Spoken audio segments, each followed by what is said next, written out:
दोस्तों,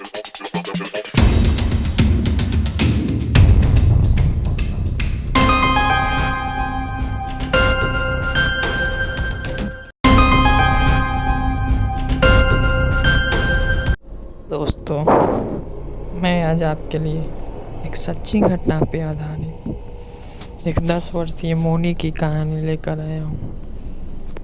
आखिरकार मोनी के साथ ऐसा क्या हुआ कि मोनी एक रात के बाद मोनी का कुछ पता नहीं चला। वो मोनी का अंतिम दिन था।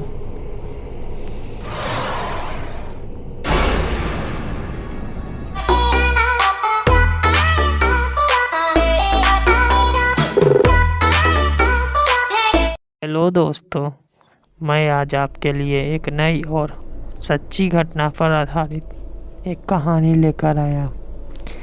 मैं इस घटना को सुनने के बाद बहुत ही दंग रह गया कि आखिरकार ऐसा कैसे हो सकता है। मैं कुछ लोगों से इसके बारे में पता किया तो मेरा शक बिल्कुल सही था। अचानक से कोई लड़की कोई स्कूल के साथ क्या हो गया, जिस स्कूल का नाम वहाँ के पूरे एरिया में फेमस हुआ करता था, जहाँ से पढ़ने वाले बच्चे आज डॉक्टर, इंजीनियर, आईएएस, आईपीएस और कई सारे बड़े पदों पे काम कर रहे हैं। और उसी स्कूल में मैं भी कभी पढ़ा करता था, जहाँ बहुत मेहनत करने के बाद स्कूल में नामांकन के लिए चयन हुआ करता था। आज वो स्कूल के साथ क्या हुआ कि उसकी स्थिति खंडहर में तब्दील हो गई। इस कहानी को जानने से पहले एक लाइक और सब्सक्राइब का बटन अवश्य दबाएं और इस कहानी के साथ बने रहें बिना डरे। यह सच्ची घटना पर आधारित कहानी है जो मैं आपको सुनाने जा रहा हूँ। सन 2009 की बात है। दिसंबर का महीना चल रहा था। कड़ाके की ठंड पड़ रही थी। चारों तरफ घना कोहरा छाया था। ठंड का समय था तो दिन भी छोटा था। सुबह के 6 बज रहे थे। एक लड़की थी जिसका नाम मोनी था। वह अपने घर में अपने मम्मी और पापा के साथ रहती थी। उसके पापा का नाम रामचंद्र सूर्यवंशी हुआ करता था, जो वहाँ के जाने माने बिजनेसमैन हुआ करते थे।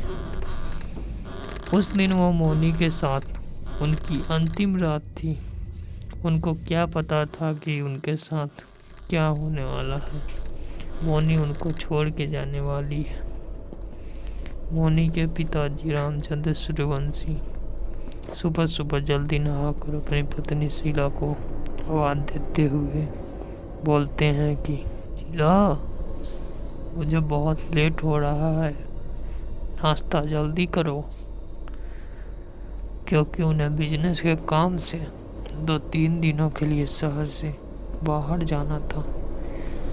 उन्होंने मोनी को आवाज़ देते हुए कहा, मोनी बेटा, जल्दी उठो, स्कूल नहीं जाना क्या?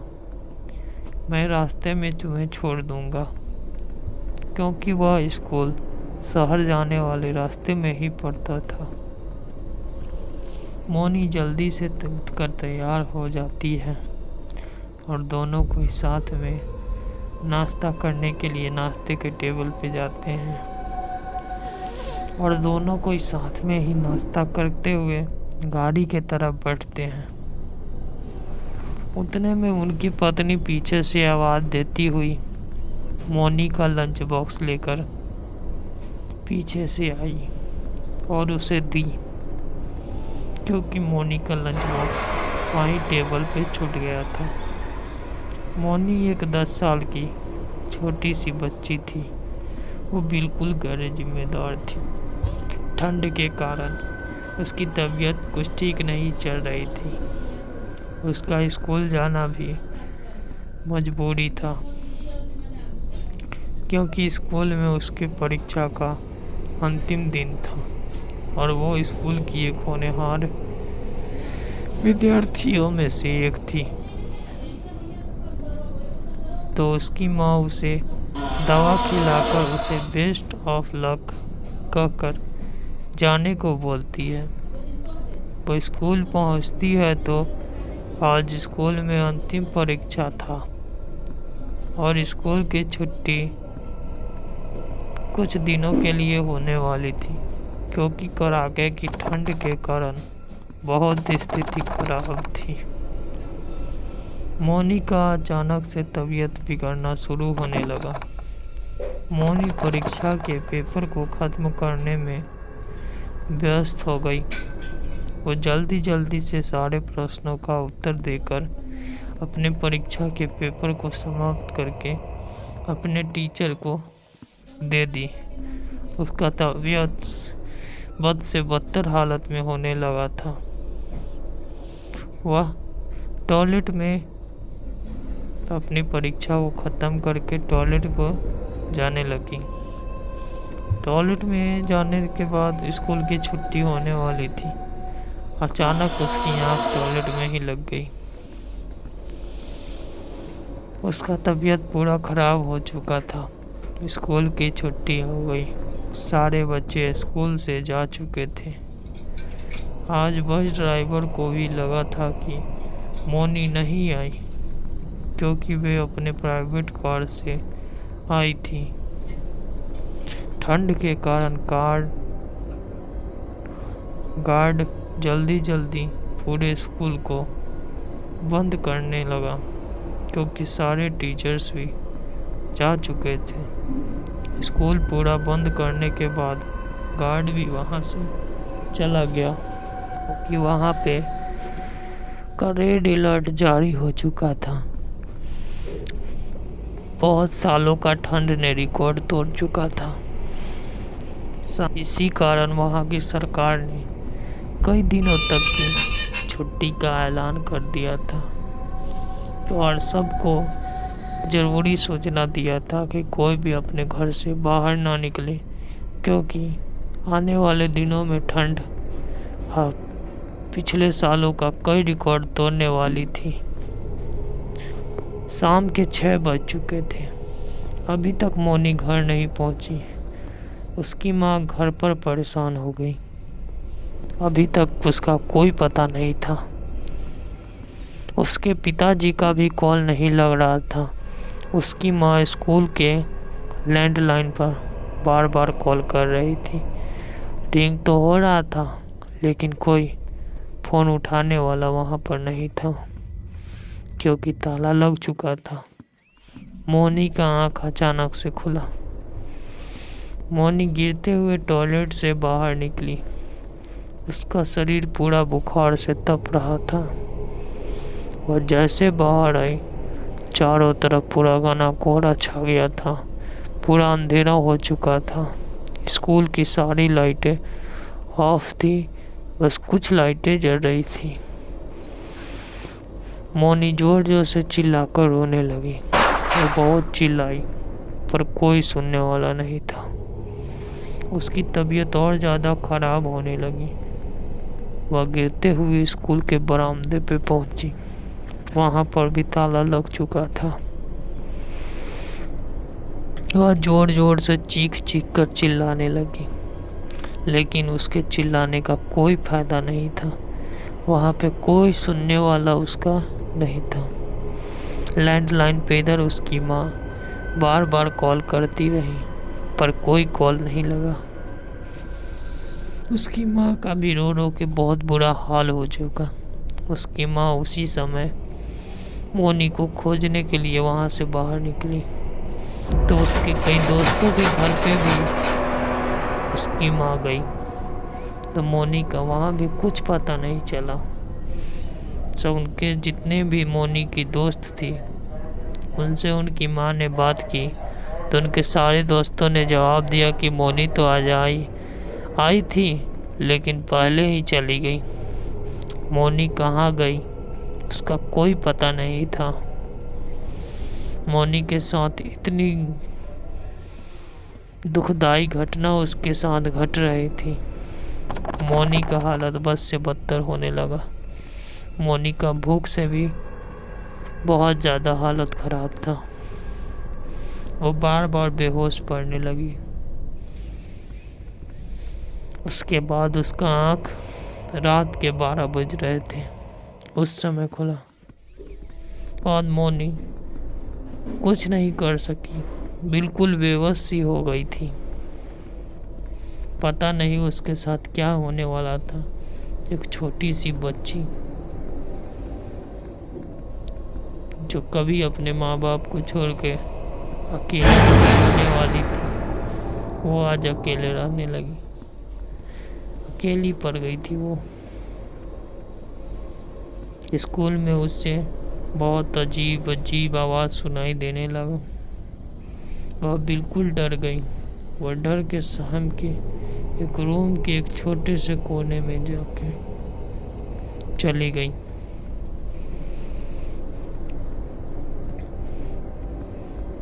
वो बिल्कुल डरी सामी धीरे धीरे सिसक के रो रही थी। मम्मी मम्मी चिल्ला रही थी। वो बिल्कुल असहाय थी। वो करे भी तो क्या, चारों तरफ ताला लगा था। मोनी की हालत बहुत ज़्यादा खराब होने लगी। मोनी बिल्कुल कमज़ोर पड़ के ज़मीन पे गिर गई। कुछ दिन बीता, 1 दिन बीता, 2 दिन बीता, मोनी का कोई पता नहीं चला। उसकी माँ बगल के जाके थाने में FIR दर्ज करवाई। टीचर से भी बात किया गया। टीचर्स बोली कि मोनी आई थी लेकिन चली गई। मोनी का माँ को वही जवाब मिला। पुलिस थाने को भी लगा कि मोनी का शायद अपहरण हो चुका है, क्योंकि उसके पिता बहुत बड़े बिजनेसमैन थे। उनको लगा कि वहाँ के अपराधी फिरौती के लिए शायद मोनी को अपहरित कर चुके हैं। इसीलिए थाने ने भी उनकी रिपोर्ट को दर्ज किया और मोनी की खोज को जल्दी से शुरू करने का आदेश दिया। मोनी का तो कोई अपहरण नहीं हुआ था। मोनी तो अपने स्कूल में ही बंद थी। मोनी का चारों तरफ खोजा गया। हर थाने में मोनी की फ़ोटो दी गई। इतने में मोनी के पिताजी भी वहाँ से आए। मोनी के पिताजी आए तो उनको वो बहुत रोने लगे, क्योंकि मोनी उनकी बहुत लाडली बेटी थी। इधर मोनी का अकेले पड़ के भूख प्यास से और बुखार के कारण उसका दम घुटने लगा और वो तड़प तड़प कर स्कूल के ही टॉयलेट में अपनी जान दे दी।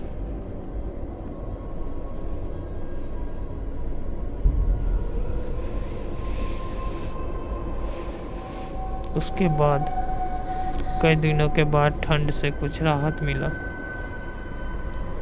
तो वहाँ पे स्कूल खोला गया। स्कूल खोलने के बाद मोनी की सब शरीर वहाँ के बाथरूम से प्राप्त हुई।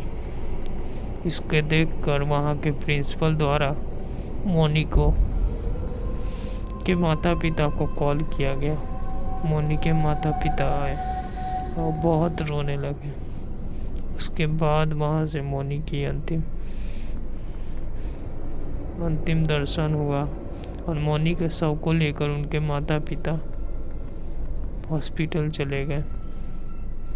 वहाँ पे जाने के बाद उसे पता चला कि मोनी की मौत तबीयत खराब होने के कारण, अधिक बुखार होने के कारण उसकी मौत हो गई थी। इसका पूरा जिम्मेवार उसके स्कूल वाले थे। मोनी के माता पिता ने स्कूल वाले के खिलाफ केस कर दिया और उस दिनों के बाद स्कूल का बद से बदतर हाल हो चुका था। वहाँ पे मोनी की आत्मा भटकने लगी थी। मोनी वहाँ जाने वाले जितने भी बच्चे थे उन सब का धीरे धीरे से रहस्यमयी तरीके से उनका मौत होने लगा था।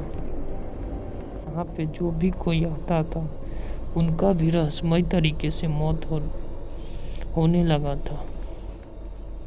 और मोनी के माता पिता का क्या हुआ उनका कोई पता नहीं चला।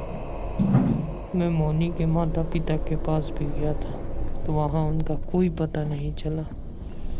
उनका कई लोगों से पूछने के बाद मोनी को पता चला कि वो लोग यह शहर छोड़कर ही चले गए। उसके बाद जो भी कोई यहाँ पे इस स्कूल में आता था वो जिंदा वापस नहीं जाता था। हम बहुत सारे पादरियों से मिले। उनसे मिलने के बाद हम रहस्यमयी मोनी की मौत का रहस्यमयी तरीका पता करने के लिए हम लोगों ने स्कूल में जाने का निश्चय किया।